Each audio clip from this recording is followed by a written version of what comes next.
የቲክቶክ ዘመኑ አብዮተኛ አዲስ ያልተለመደ ትሬንድ ይዞ የመጣው ወጣት የአገሬ ልጆች እንዴት ናችሁ ይላል በቪዲዮ መግቢያ። የታባቱ ይላል ስኬቶች ሰምርለት። የማህበራዊ ሚዲያውን አየር የተቆጣጠረ በተቃውሞም ሆነ በድጋፍ ጎልቶ የሚሰማ ሰሞንኛው ስም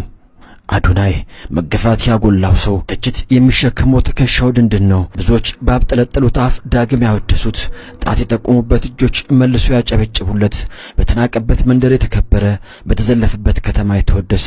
ትላልቅ ብራንዶች ለማስታወቂያ ደጁን የሚያንኳኩ፣ የማይችሉ የሚመስሉ ቻሌንጆቹን አሳክቶ አሳየን። የዋህነት ደሞዙ፣ ቅንነት ገንዘቡ፣ ፍቅር መለያው ነች፣ አንድነት ስብከቱ፣ የመቻል መምህሩ፣ የሌሎች ደስታ እርካታው፣ ልግስና እምነቱ፣ ከትላንት ተማሪ ነገን አስተማሪ፣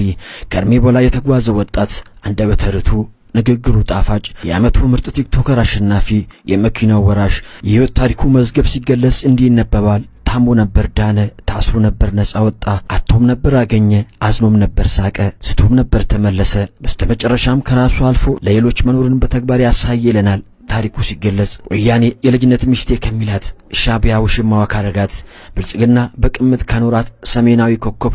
ከመቀሌ ተወልዶ የአሜሪካው ስደተኛ፣ የካናዳው የጎዳና ሰው፣ ከአሜሪካ ጠፍታ ሕይወቷን ለማሸነፍ ካናዳ የገባች ነፍስ፣ መከራዋ ብዙ ነው እንግልቱ የማይነገር፣ የመጠጥ ቤቱ አስተናጋጅ ደግሞም ሴኩሪቲ፣ ውፍረት ያንገላታው የአደንዛዥ ሱሰኛው፣ አይናፋርነትና ብቸኝነት የነገሱበት ያኔው አዶናይ፣ የአይቻልም መንፈስ ምርኮኛው፣ የአእምሮ እስረኛው፣ ራሱን ለማጥፋት ደጋግሞ የሞከረ፣ ራስን ሳይሆን ይህን ማንነትን አጥፋ የሚል ድምፅ ሰምቶ አዲሱን ማንነት የወለደ፣ ጸጸት ያነቃው ሰው፣ ወንበር ላይ ቁጭ ብሎ ነገውን የጻፈ፣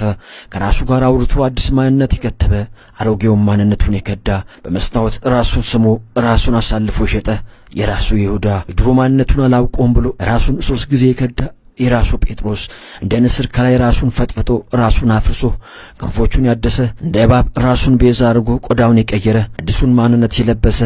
ልክ እንደ ስሙ ራሱን ያዳነ አዶናይ፣ እስራቱን የፈታ፣ የአይቻልምን አጥር ሊደረምስ፣ የአሮጌውን ኢያሪኮ ቅጥር በዝምታ ሊያፈራርስ፣ ራስን መሆን የሚል አዲስ ግንብ የገነባ፣ በቲክቶክ መንደር አዲስ ችቦ ለመለኮስ የተነሳ አዲስ ጉልበት ነው ይሄ። ስደትን ወዲያ ብሎ በሀገሩ ተስፋ አድርጎ ያለፈበትን መንገድ ለሌሎች ሊያስተምር ግልጽ ሆኖ የመጣ፣ ለዚህም ጥላቻና ውግዘትን ያተረፈ፣ በመገፋት ውስጥ ሆኖ የራሱን ነጻነት ያወጀ፣ ራስን ብቻ አዳምጥ ብሎ ብዙዎችን ያነጋገረ፣ ይባስ ብሎ ራሳቸውን የደበቁ በሌሎች ጫና ውስጥ ያሉ የሀሳብ እስረኛ የሆኑ ትውልዶች ነጻ አውጪ መሪ ነኝ ብሎ ብቅ አለ። በአንቂ አንደበቶቹ በአንደበተ ርቱዕ ቃላቶቹ የብዙዎቹን ቀልብ ገዝቶ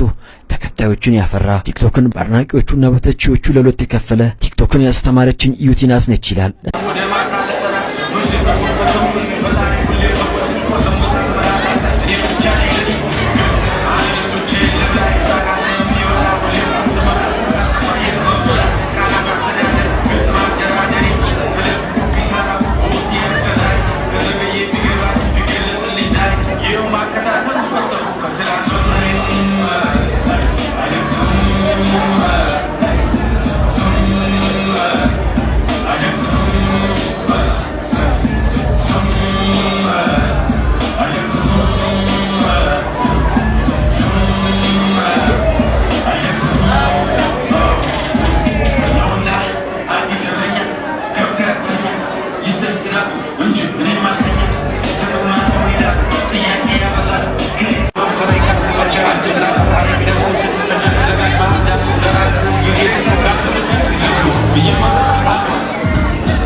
Look at